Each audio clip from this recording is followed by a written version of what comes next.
¿Está? ¿Por el 1? ¿Lo tienes ya? Voy a avisar a Paula. Vale, chao. Chao. Listo, gracias.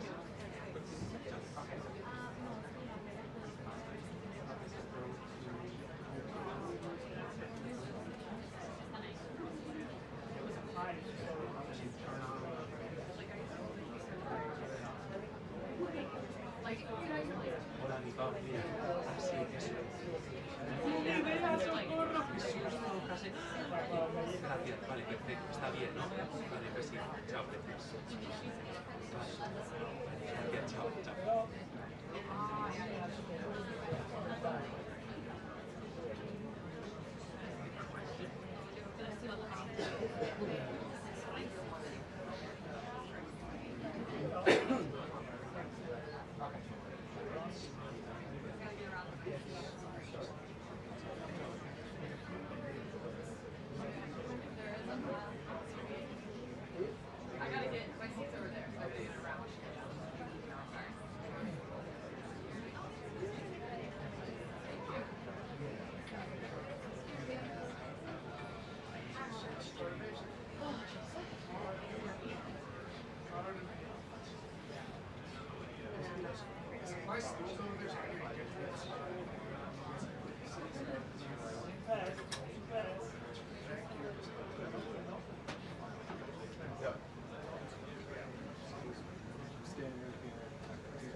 I have to be able to see.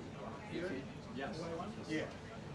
It was folded out. So somebody so the white steel that was out here. So one of you two guys are gonna have to move because there was a steel that was placed there for that.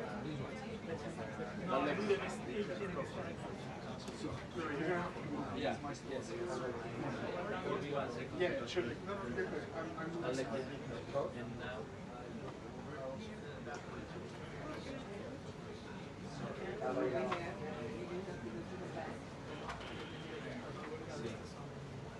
You all right? Yeah, just make it so.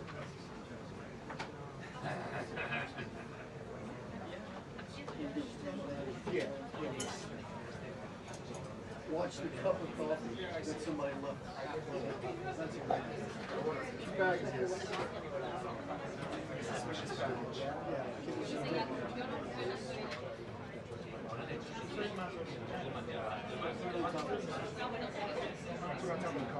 Yeah. So,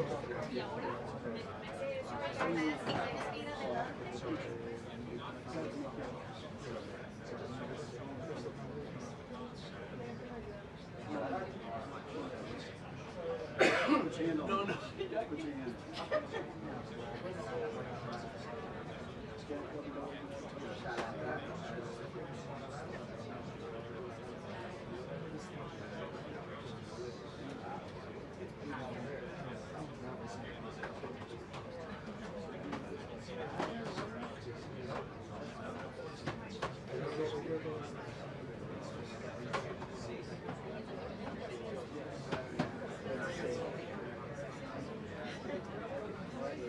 Put your hand on each of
Just kick him.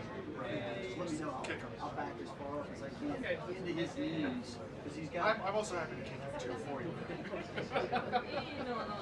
You come down half second. One good pinch and you're like an elbow. That is true. Your whole life could change with one proper placed over. Yeah. You know what? I already have one kid, so I'm good.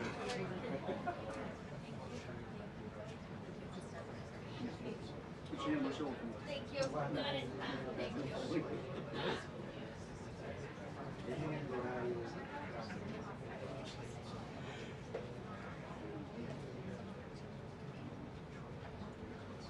I never placed to put it afterward. You do need it, but I'll we're do gonna. the collapsible one. I can put actually put somewhere. I don't think we have one.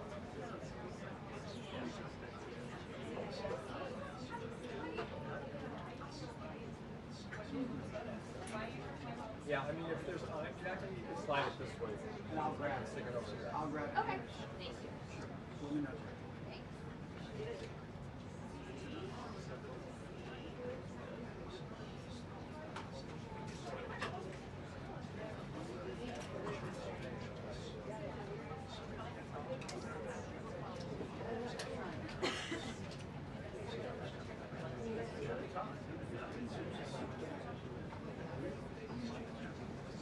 Hey, I hear you. Yeah, go get it. Yeah, you can go sit in front and take your correspondence. Let me know how this works out. You do anything you want on your last day. Make a hole.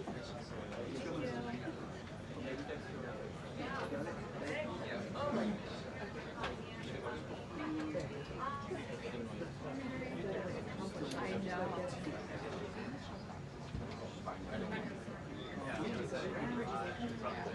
Yeah.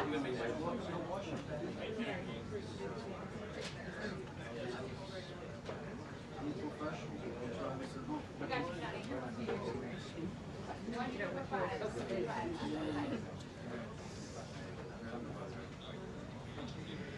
Yep.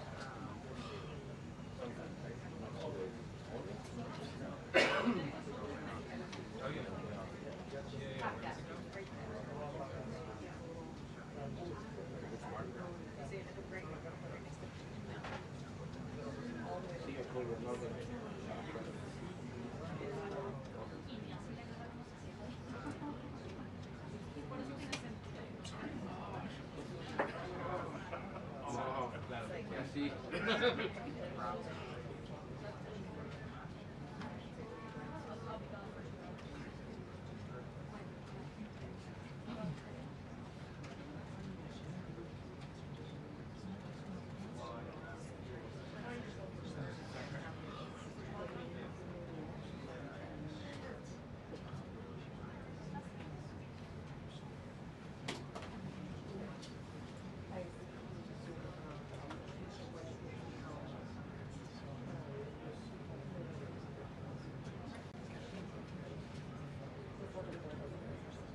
Yes, I'd be about ready to go, John, and the president's schedule is to met with the Venezuelan opposition leader about a half hour ago. So I reported that she was considering giving him her potentially obviously him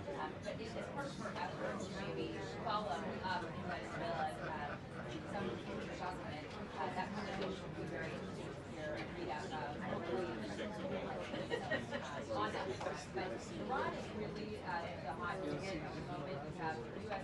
military personnel being moved to bases in the Middle East as Iran had threatened to retaliate against American bases if the president followed through on his promise to intervene if Iran killed protesters in a violent crackdown. Now, we heard the president last night say that he was using some messages from the Iranians that killing was stopped, and knows that bombing happened. It's a little bit unclear how that message got to him, what made him believe that the killing was stopped and that was happening. We did hear the same message echoed on the press report last night from the Iranian foreign minister there.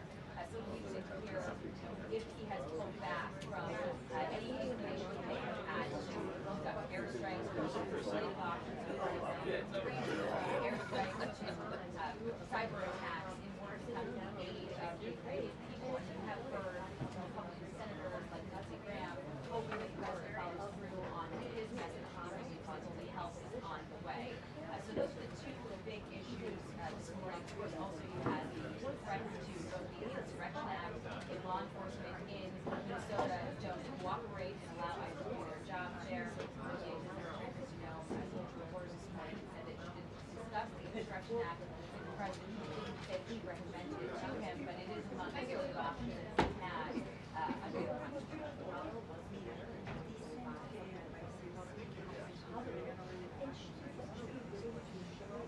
Hey, Mark here. What do you change your Mark here?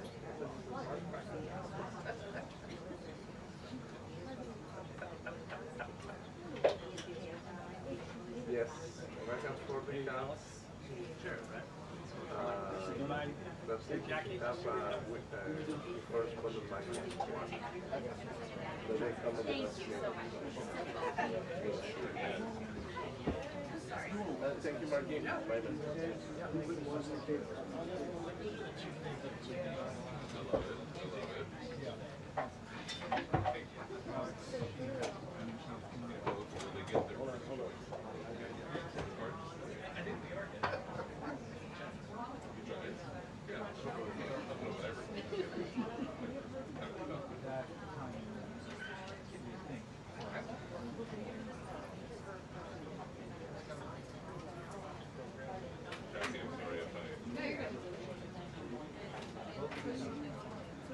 Alex, have you seen me yet? I'm looking at it.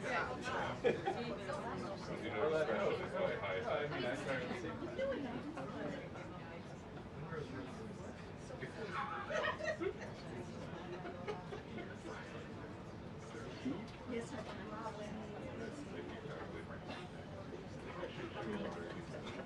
Sorry, I'm like,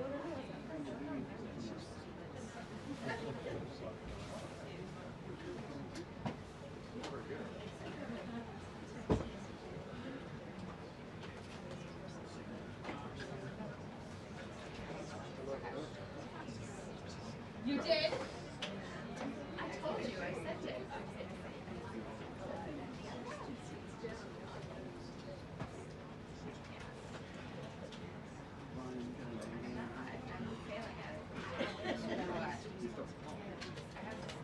She just didn't open my guys.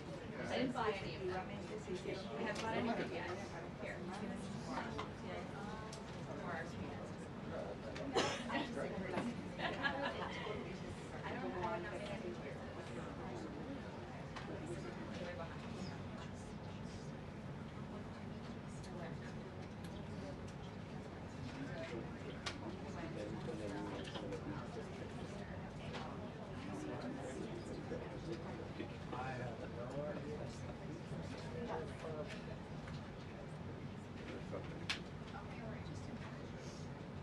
Hey, Teddy.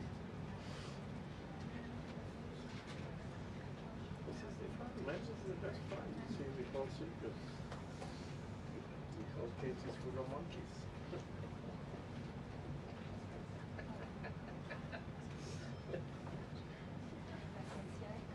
So many interesting coming through.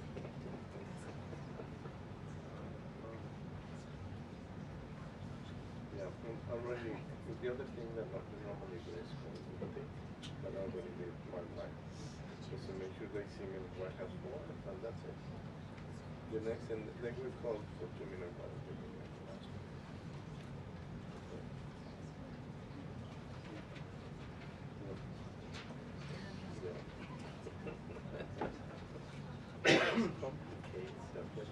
like 2 rooms before.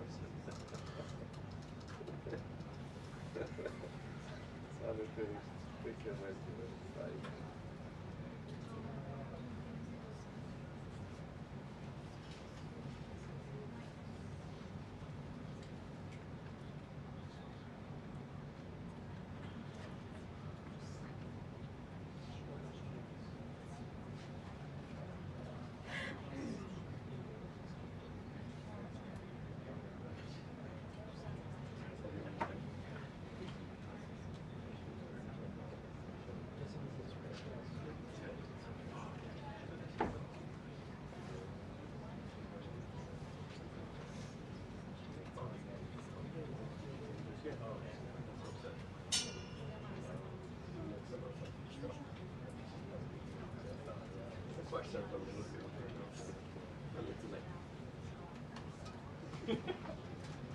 You cannot make this up, thanks you.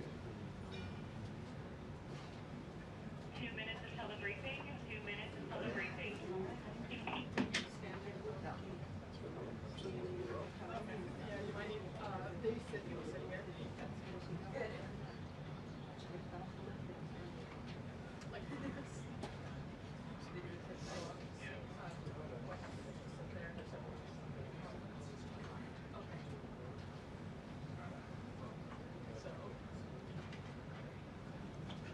Buddy, you're in the way there.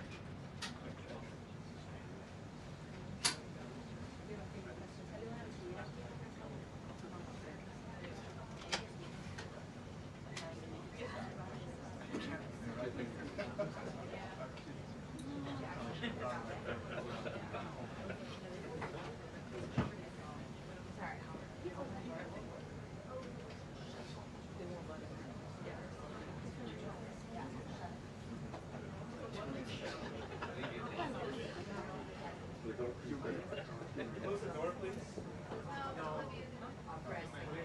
Shut it. Always?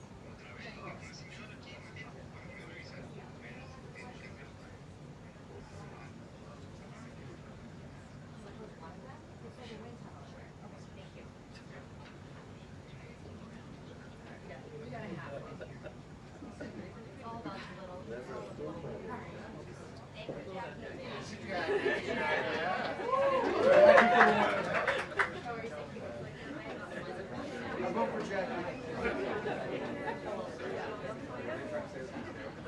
One of them, she figures out one of those. Yeah, close one. Yeah. We'll take the small wins. We need.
You guys close those doors. Just one.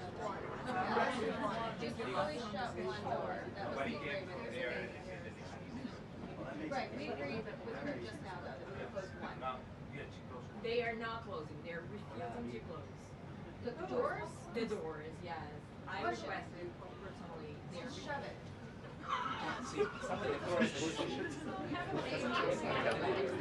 They're saying Karoline requested. I know, I understand. I talked to Olivia. We agreed to shut one of the one. They told you they did, but they said they wanted to close. Maybe it's gonna be like, oh, this Yeah, that's good. Yeah, perfect, thank you. That's good. Save the baby. Una cosa, si sale un vídeo,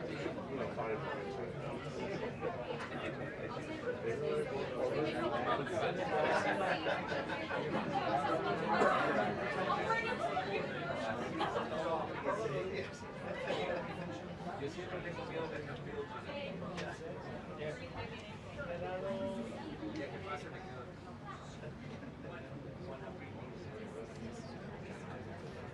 Hey, shut the door. There's an infant in here. Oh my God. Who let the baby?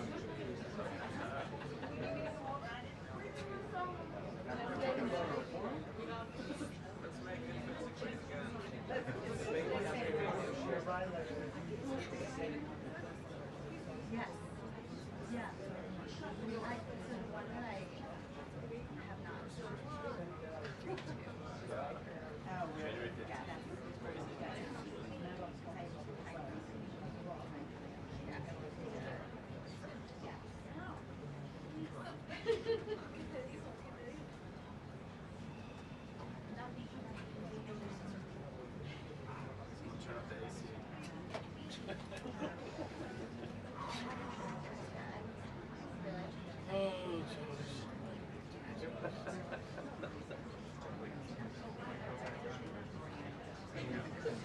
I know, I love it.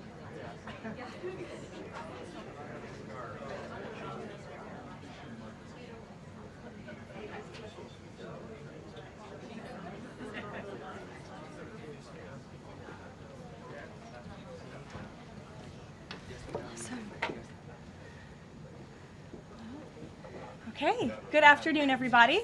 A packed room today. Thank you all for coming. President Trump is making America affordable again through his proven economic formula of powerful tariffs, fair trade deals, massive middle-class tax cuts, energy dominance, and aggressive deregulation. The overwhelmingly positive economic data released this week underscores the significant progress the president has already delivered. Tuesday's CPI report marked the latest confirmation that President Trump has defeated Joe Biden's inflation crisis. Since President Trump took office, core CPI has increased at just a 2.4% annualized rate, substantially lower than the 3.3% annual rate inherited from the Biden administration last January. Importantly, as inflation cools, Americans' wages are rising, giving the American people more purchasing power.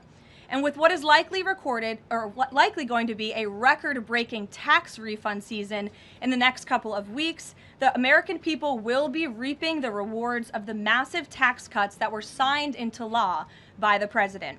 Thanks to President Trump's signing of no tax on tips, overtime, Social Security, boosting the child tax credit, and locking in the 2017 Trump tax cuts, independent estimates project the average American tax filer could expect up to an extra $1,000 bump to their tax refund next year. This is going to be a helpful boost to working families who are making ends meet.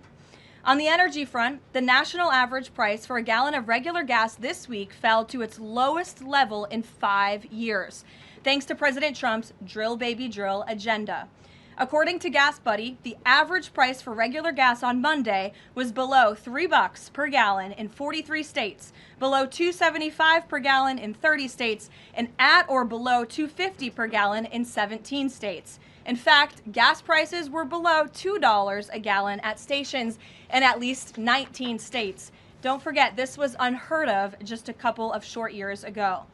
Overall, drivers are projected to spend $11 billion less at the gas pump this year than they did last year, resulting in hundreds of dollars in critical savings for the average American family. We're also seeing the housing market rebound as borrowing costs ease and income growth outpaces home price gains. According to a new report, also released this week from the National Association of Realtors, existing home sales in December rose to their fastest pace in 3 years. To further improve housing affordability, President Trump has recently announced and directed Fannie and Freddie to purchase $200 billion worth of mortgage bonds. As a result of these actions, mortgage rates have fallen to their lowest level in years. As of last Friday, rates for the average 30-year mortgage are down more than 1 full percentage point. Because of these significant declines, monthly housing payments are now at their lowest level in 2 years, and we expect this decrease to continue. As someone who was enormously successful in real estate, President Trump understands that owning a home is about more than just having a physical asset.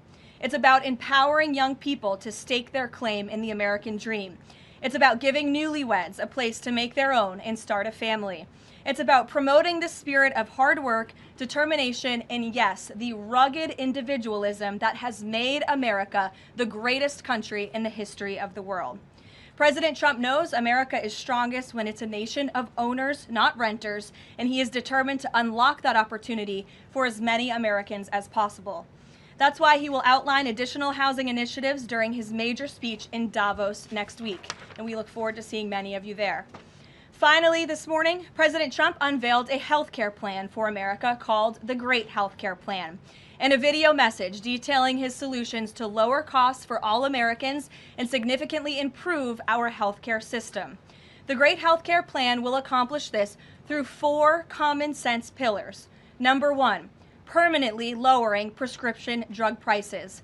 Congress can get this done by codifying President Trump's historic Most Favored Nation initiatives into law to guarantee Americans the same low prices for prescription drugs that people in other countries around the world pay.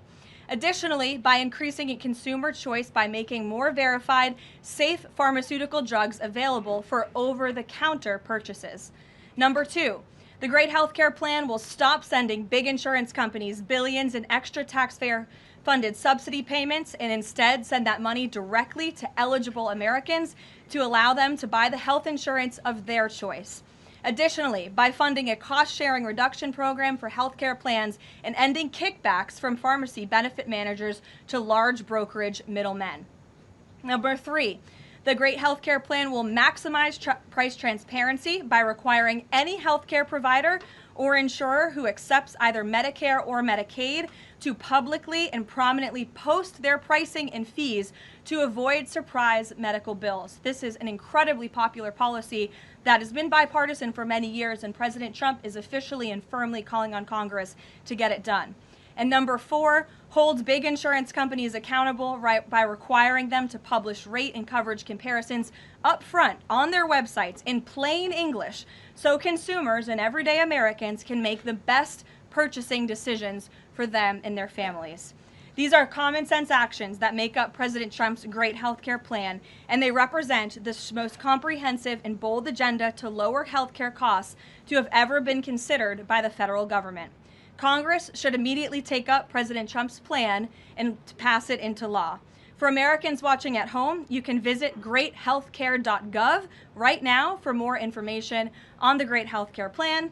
And with that, we will open it up to questions. In our new media seat today, we have a familiar face, Riley Gaines. I'm surprised it took us a year to get you here, but I'm very happy to see you. I know you have a new podcast, The Riley Gaines Show. And so thank you. And you brought a beautiful baby and your lovely husband, too. So thank you so much for joining. And why don't you kick us off? Absolutely. Well, thank you. First and foremost, congratulations to you. Being a girl mom will change your life in the best way possible. So excited you get to shop all the pink and the frilly and the bows. I was in Washington, D.C. earlier this week for the Supreme Court case. There were 2 arguments that were heard surrounding sex-based rights and if it's constitutional for states to pass laws that ultimately protect those rights for women. If the Supreme Court rules as anticipated in favor of maintaining these sex-based rights, is the administration prepared to take action against the states, I believe at this point it's 23 states, that don't have those protections for women? Absolutely. And as you know, Riley, the administration already has done so. We've taken action in a number of fronts against these states who are failing to uphold the president's executive orders in this administration's policy of simply protecting women in women's sports and in women's private spaces. We've gone to the mat with large universities in this country as well to try to fight for what's fair and what's just for women and girls across the country. So I know you were at the arguments. I listened to them myself as a woman and as a former athlete, and I think the president president speaks on common sense on this issue, that women's sports and private spaces should be protected, and that there are two genders, there are two sexes. That is not something we should be afraid to say in this country. And I think, frankly, it was quite alarming to not only hear a couple of justices gravel over that basic, fundamental, biological fact that men and women are different but inherently equal, but we are certainly different, and women deserve such rights. We hope and expect that the Supreme Court will rule in the right way on this matter. Thank you. Gabe. Caroline, thank you very much. A lot to talk about. Sure. Isn't there always a lot to talk about? What can you share about the president's meeting with Maria Corina Machado? Is it underway? What can you share about that? And then also, the president said yesterday that Delcy Rodriguez was, quote, a terrific person. Does the president trust the remaining members of the Maduro regime? I will say, to your first question, the meeting was about to begin as I was stepping out of the Oval Office moments ago, so my understanding is that it's underway right now. I know the president was looking forward to this meeting, and he's was expecting it to be a good and positive discussion with Ms. Machado, who is really a remarkable and brave voice for many of the people of Venezuela. So the president looks forward to obviously talking to her about the realities on the ground in the country and what is taking place. As for Ms. Rodriguez, the president did speak with her directly this week. As you know, he revealed that to all of you yesterday. And Secretary Rubio and the administration have been in constant communication with Ms. Rodriguez and other members of the interim government in Venezuela. They have been extremely cooperative. They have thus far met all of the demands and requests of the United States and of the president. And I think you have all seen that play out. We obviously had a $500 million energy deal that was struck in large part because of the cooperation from Ms. Rodriguez. Venezuela and Ms. Rodriguez have also confirmed that they will be releasing political prisoners from Venezuela. There were 5 Americans who were recently released this week as well. So the president likes what he's seeing and will expect that cooperation to continue. And regarding the investigation into the leak that the president referenced yesterday, what is the administration's position on the Washington Post reporter? The Post has reported that she was told that she is not a target of the investigation. Does the administration believe she did anything wrong? And then also, what is the administration's position on the Pentagon Papers case from the 1970s that affirmed reporters' right to publish classified information under certain circumstances? Well, since this is an active investigation, I don't want to comment on it much more than what we did yesterday to obviously confirm the investigation, and I can confirm what the Attorney General stated, and the President as well, which is that the individual, unfortunately a contractor at the Pentagon, chose to unlawfully leak classified and very serious information to this Washington Post reporter. Hence why the reporter's home was looked into by the FBI, rightfully so. And the administration is not going to tolerate leaks, especially from within the national security apparatus of the United States government, that put our nation's integrity and our national security at risk. Full stop. The president will not support that. I know the Secretary of War will not support that, and it will not stand. And legal action will be taken against anyone, whether it's a member of the press or whether it's an employee for a federal agency who breaks the law. If you break the law and if you endanger our men and women in uniform, you are going to be held accountable, period, full stop. But Jackie. Does this administration believe that this reporter, or any reporter, has a right to publish classified information under certain circumstances?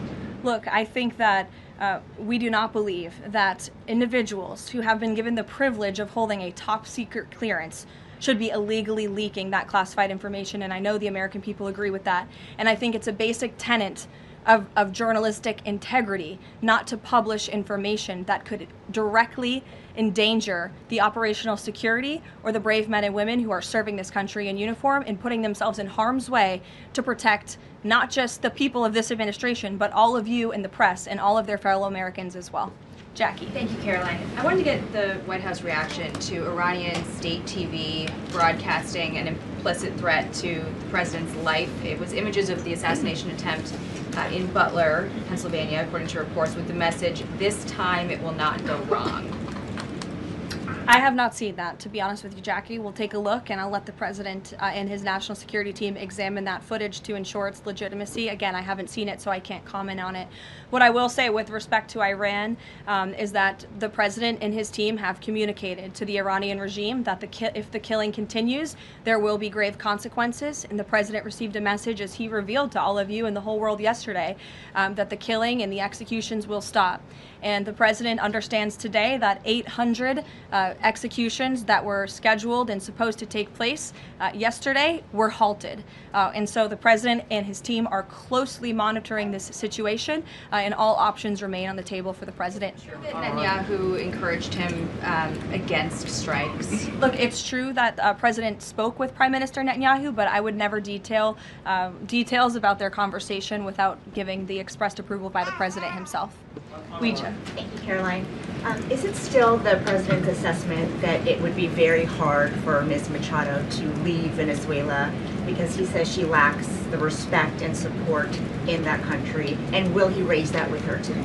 I think the president's assessment that you just pointed out was based on realities on the ground. It was a realistic assessment based on what the president was reading and hearing from his advisors and national security team. And at this moment in time, his opinion on that matter has not changed.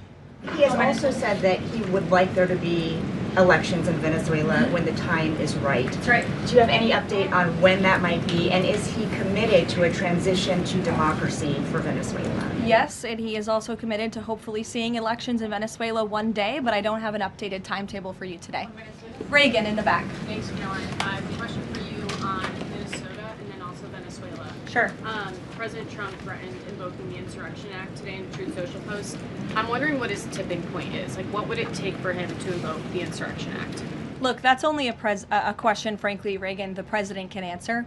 But the Insurrection Act is a tool at the president's disposal. As you know, it has been used sparingly, but it has been used by previous presidents in American history. And I think the president's Truth Social post spoke very loud and clear to Democrats across this country, elected officials who are using their platforms to encourage violence against federal law enforcement officers, who are encouraging left-wing agitators to unlawfully obstruct legitimate law enforcement operations. And if you talk to any law enforcement officer, no matter what level they work at, they want to be working with their counterparts, whether that's at the federal level or the federal authorities wanting to work with their counterparts at the state and local level. And it's truly shameful that now for more than a year, you've had elected Democrat governors and mayors who have basically held their state and local law enforcement hostage and told them, you cannot cooperate with federal law enforcement. Why? They cooperated under the Biden administration. It's because these Democrats are deranged in their hatred for President Trump, and they are holding their state and local law enforcement hostage as a result. And these Democrat mayors and governors are doing this over what? Over the lawful and legitimate law enforcement operations to remove violent criminals from the streets of Minnesota, from the streets of California, from the streets of New York, and from the streets of every state across this country. And you don't see these riots and this vandalism taking place in states like Florida. Why? Because you have a governor in that state who has empowered federal and local authorities to work together. And it's despicable what we're seeing from these Democrat politicians, especially in sanctuary states and cities across the country. Yesterday, Caroline. Go ahead, John. Oh, thank you so much. My question is, President Trump has talked twice in recent days, once at the Kennedy Center and then to Reuters again last night, about canceling the election. Why is he talking about this? I believe you're referring to the president's interview at Reuters last night. I was in that interview. It was a closed-door interview. Obviously, there was not audio or video. The president was simply joking. He was saying, we're doing such a great job. We're doing everything the American people thought. Maybe we should just keep rolling. But he was speaking facetiously. And then one more. Sure. On the labor secretary. She's under investigation. Has he spoken to her about this? I don't know if the president has spoken directly to the secretary. If they have, I'm unfamiliar with that conversation, but I have spoken to the president about that report regarding the secretary. He's aware of the internal internal investigation, and he stands by the secretary, and he thinks that she's doing a tremendous job at the Department of Labor on behalf of American workers. PBS, go ahead. You were mentioning a moment ago about working federal, state, local officials in Minneapolis. Governor Walz's office is saying today that he's trying to get a hold directly with the president. Have they spoken? And if they haven't, why haven't they spoken if there's the desire from Walz, they're saying, to de-escalate what's happening there? I'm not sure if that's a genuine offer to speak with the president. I was with the president about 30 minutes ago, and they hadn't spoken at that point. Look, the president is always willing to answer the phone when people pick up and call. When there was another tragic shooting many months ago in Governor Walz's state, he spoke directly with the governor. But I would ask that the governor stops inciting the harassment and illegal obstruction of law enforcement in his state.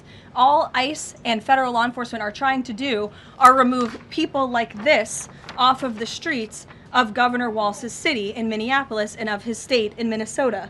If you look at some of the individuals in this photo, these are all illegal alien criminals who came into our country under the previous administration. This is some of the most disturbing crimes you will ever read about, and there's only a few reporters in this room who will actually talk about these individuals. This is all ICE is trying to do. They are trying to remove people like this from Governor Walz's state. And so yes, he should pick up the phone, and he should say that he will cooperate with this president and with the federal government in making Minnesota safer, because that's all President Trump and his administration want to do. Mary. Thanks, Caroline. The president says he wants money to go directly to Americans so they can buy their own insurance. How exactly would this work? And can the president assure Americans that this will be enough to cover their health care costs? So this is the second principle in the president's health care plan, lowering insurance premiums specifically and ensuring that that money is going directly back to the American people and cutting the kickbacks that then raise those premiums. So this plan, once put into legislative text and passed by Congress and sent to the president's desk, will stop sending big insurance companies billions of an extra taxpayer-funded subsidy payments, and instead send that money directly to eligible Americans to allow them to buy the health insurance of their choice through, you may have heard it be referred to as health savings accounts. Whether that ends up being the actual name of such accounts, we'll have to see. Again, Congress and the White House are going to work together to put this plan into action. And then secondly, the Great Healthcare Plan will fund a cost-sharing reduction program for healthcare plans, which will save taxpayers at least $36 billion and reduce the most common Obamacare plan premiums by over 10%, and that's according to the Congressional Budget Office. But 20 million Americans in recent weeks have seen their health care costs soar. Can he assure them that if this plan is put in place, that they will be able to cover those costs? If this plan is put in place, every single American who has health care in the United States will see lower costs as a result. They will see more transparency. All of these proposals that are within the Great Healthcare Plan are incredibly popular with the American people, and they will impact everyone, not just a small fraction of those who are within the healthcare marketplace, but every single American will continue to see their costs go down. And I will note that they already are with respect to prescription drug prices. When you look at what the president has done with most favored nations, you've seen these big pharmaceutical companies in the Oval Office saying that this president and his team were nonstop, around the clock, pressuring us and negotiating with us to lower the cost of prescription drugs for Americans. And we are already seeing that to the tune, in some cases, of more than 500%. And that Trump RX website is something that the administration will be formally launching very soon, so Americans will have access to those lower costs of drugs. Josh. Thank you. The president has called on credit card companies to lower the cap rate to 10% effective the 20th next week. If they don't do that, what's his what'll he do? What's the threat? Well, tariffs? No, I'm just kidding. The president certainly has an expectation, Josh, that the credit card companies will do this, just as he did with the pharmaceutical companies, that they will lower costs for American consumers. I don't have a specific consequence to outline for you, but certainly this is an expectation and, frankly, a demand that the president has made. Can you give us an update on the Fed? Sorry. There was some reporting from, I think, Fox Business that Rick Reeder had an interview this week scheduled. The president's indicated he's already made a selection, or at least some kind. He's settling on someone. Where is he in that process, and when can we expect an announcement? Is he still doing interviews? Look, the president is in the same place as you all have been asking about this for many, many weeks. He's in a decision-making phase. There are a few people who he likes very much for this job, maybe less than that. The truth is, like with all decisions, it's a decision for the president to make. And he said to Reuters in that interview last night that he thinks he'll be finally making that decision in the next couple of weeks. So we will see. And very quickly, there's been some criticism from other governments about Grok and XAI, the Twitter AI bot, and things it's been doing to manipulate images, including whether that would violate the Take It Down Act that the First Lady has supported. We've not heard from this administration on it. Elon Musk says that they've disabled that, but I wanted to ask you whether the administration has a position and whether that's something that you will be pursuing, or whether the president has talked to Mr. Musk about that. Yes, I will talk to the Office of Science and Technology, and we will get you a firm statement and answer on exactly where the administration stands. I don't want to speak on that without speaking with the experts on it. Karoline? Yes. Just to follow up on the health care plan, one of the things in the Affordable Care Act was coverage of pre-existing conditions. Is there any discussion or inclusion on that issue in the president's plan? The president's plan that he outlined today will have no impact on individuals in this country with pre-existing conditions. Obviously, that's a continued conversation that the White House will have with Congress, but that's not the president's intention with the great health care plan. Karoline. Go ahead. Thanks, Caroline. 2 questions on Minneapolis. And then you. Go ahead. Thanks. 2 questions on Minneapolis, one on the ICE agent and the other on the rioting. I believe last night there were protesters or rioters that rifled through an FBI car, took weapons. We had a reporter embedded with ICE who said that she saw constant harassment all evening. Can you speak to the rhetoric we're hearing from Democrat politicians, whether they are causing violence against ICE, as well as some of the headlines we've seen not including the full story? Yeah, I mean, to your first point, I think I've addressed that these Democrat governors and mayors in not just Minnesota, but in states across the country are essentially, they've referred to ICE agents who, again, are brave men and women. And I would encourage everyone in this room, and I would encourage Governor Walz and other Democrats who are demeaning law enforcement to sit down and have a cup of coffee with an ICE agent or a Border Patrol agent. These are great, patriotic men and women who have families, who put on the uniform every day and are following our nation's immigration laws at the direction of their bosses and again, at the direction of the law. They are simply trying to enforce the law. And the Democrat Party has demeaned these individuals. They've even referred to them as Nazis and as the Gestapo. And that is absolutely leading to the violence we're seeing in the streets. If you look at some of the images out of Minneapolis last night, look at this vehicle. Look at what it says. It says F ICE. You have these individuals who are putting their middle finger, proudly so, at the camera. Another ICE individual, a vehicle that was vandalized last night by these left-wing agitators. People don't do this without encouragement from people in power who make them feel like it's okay. Here's another one. And I'm pretty sure this car, you can't see it, said the best agent is a dead agent or something to that effect. This is despicable rhetoric that we're seeing, and the media is absolutely complicit in this violence, because if you look at the headline from CNN, protests erupt after federal agent shoots man in Minneapolis, that is not the story, that is not the truth. If you actually want to know the truth, you can look at what the Department of Homeland Security released, which is that this ICE agent was executing a targeted operation against a Venezuelan illegal alien who was unlawfully present in the country, who fled by car and then fled by foot. And when this ICE agent tried to detain the individual, 3 more of his comrades came rushing out of a house and started ambushing and attacking the ICE agent. They used a shovel or a broom to smash his face in. And so yes, that agent had to use self-defense and take up his weapon to protect his own life. That is what's happening on the streets of Minneapolis. That's what's happening on the streets, unfortunately, of these Democrat-run cities and states where you have elected officials who are encouraging such violence against our brave men and women in law enforcement. Thank you, Caroline. 2 questions. First, a follow-up on one of my colleagues who asked you about the president's interview with Reuters. You said that he was joking about canceling the elections, but Americans for generations have fought and died for democracy, for this democracy.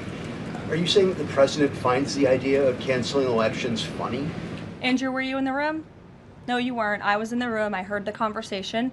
And only someone like you would take that so seriously and pose it as a question in that way. Second, Caroline, next Thank you, Caroline. Senator Elizabeth Warren said that the president called her earlier this week to discuss caps on credit card interest rates. I'm curious, would the president work with her and other Democrats in Congress on a legislative fix to this issue? I think the president would work in good faith with anyone in Congress for a good legislative fix that would benefit the American people. And that's precisely why he called Senator Warren earlier this week on that matter. Thanks, Caroline. Earlier you were just defending ICE agents generally, and earlier on Secretary Noem spoke to the media, and she said, among other things, that they are doing everything correctly. 32 people died in ICE custody last year. 170 US citizens were detained by ICE, and Renee Good was shot in the head and killed by an ICE agent. How does that equate to them doing everything correctly? Why was Renee Good unfortunately and tragically killed? Are you asking me my Yeah. opinion? Because an ICE agent acted recklessly and killed her unjustifiably. Oh, okay. So you're a biased reporter with a left-wing opinion. What do you want me to do? Yeah, because you're a left-wing hack. You're not a reporter. You're posing in this room as a journalist, and it's so clear by the premise of your question. And you and the people in the media who have such biases but fake like you're a journalist, you shouldn't even be sitting in that seat. But you're pretending like you're a journalist, but you're a left-wing activist. And the question that you just raised and your answer proves your bias. You should be reporting on the facts. You should be reporting on the cases. Do you have the numbers of how many American citizens were killed at the hands of illegal aliens who ICE is trying to remove from this country? I bet you don't. I bet you didn't even read up on those stories. I bet you never even read about Laken Riley or Jocelyn Nungray or all of the innocent Americans who were killed at the hands of illegal aliens in this country. And the brave men and women of ICE are doing everything in their power to remove those heinous individuals and make our communities safer. And shame on people like you in the media who have a crooked view and have a biased view and pretend like you're a real honest journalist. Kelly. Two quick questions on Iran. I wanted to ask first, just if you can say, how close was the president to potentially launching strikes last night, and was it the Gulf states that convinced him not to do that, as some of the region there have said? Well, look, Kelly, I know there's been a lot of speculation in the media about what the president is going to do at any given moment or any given night. And I would say a lot of these stories, to be honest with you, I've been reading them, and they've been based on anonymous sources who are pretending or guessing to know the president's thinking. The truth is, only President Trump knows what he's going to do, and a very, very small team of advisors are read into his thinking on that. And as I just told you, he continues to closely monitor the situation on the ground in Iran. And as we saw yesterday, he had heard that the killings and executions would stop, and we have seen 800 people, their lives have been spared as a result of that. The president continues to closely monitor, but also keep all of his options on the table. Caroline, two separate questions. Sure. On the Machado meeting first, what is it that the president feels that he needs to hear from her or from the opposition party that he hadn't heard prior to today, or he wanted to hear in the meeting, to be able to convince him to commit to some sort of a timeline for elections? I'm not sure the president is going into such the meeting with expectations like you just laid out, Fran. I don't think he needs to hear anything from Ms. Machado. I think generally this is a meeting that the president was willing to take and willing to accept, to meet Ms. Machado in person and to just have a frank and positive discussion about what's taking place in Venezuela. That's all. And on the subject of Greenland, Jeff Landry, the president's special envoy for Greenland, wasn't in the White House meeting yesterday. Can you say why that was and what exactly the role he is playing in these conversations about acquiring Greenland? Well, the Vice President and the Secretary of State were present for that meeting, and the meeting, it was a productive meeting. It was a good meeting, and in that meeting, the two sides agreed to really establish a working group of individuals who will continue to have technical talks on the acquisition of Greenland. Those talks will take place, I'm told, every 2 to 3 weeks, so this is a conversation the administration intends to keep having with the Danes and with the respected delegation from Greenland. But the president has made his priority quite clear. He wants the United States to acquire Greenland. He thinks it's in our best national security to do that. There have been multiple instances of American citizens being detained by ICE, and I'm wondering what the administration is asking the agency to do. What steps is the administration asking the agency to take to ensure that Americans are not wrongly arrested? Obviously, ICE is focused on detaining individuals who are unlawfully present in the country. And there have been hundreds of thousands of illegal aliens who have been arrested and detained and deported from this country by ICE over the course of the last year. And that's their intention, and that is their goal. Elizabeth. Thank you, Caroline. One follow-up on Greenland. You reportedly sent troops over there. Does that change at all what the president is doing on this? And then a second question. Yesterday, in a Senate help hearing, Senator Josh Hawley repeatedly asked a doctor if men can get pregnant, and she did not directly answer that. What are your thoughts on that? Well, to your first question on Greenland, I don't think troops in Europe impact the president's decision-making process, nor does it impact his goal of the acquisition of Greenland at all. To your second question, I mean, anyone in their right mind with common sense who's speaking honestly and candidly will say that men cannot get pregnant, and I think I can attest to that myself. So thank you all very much.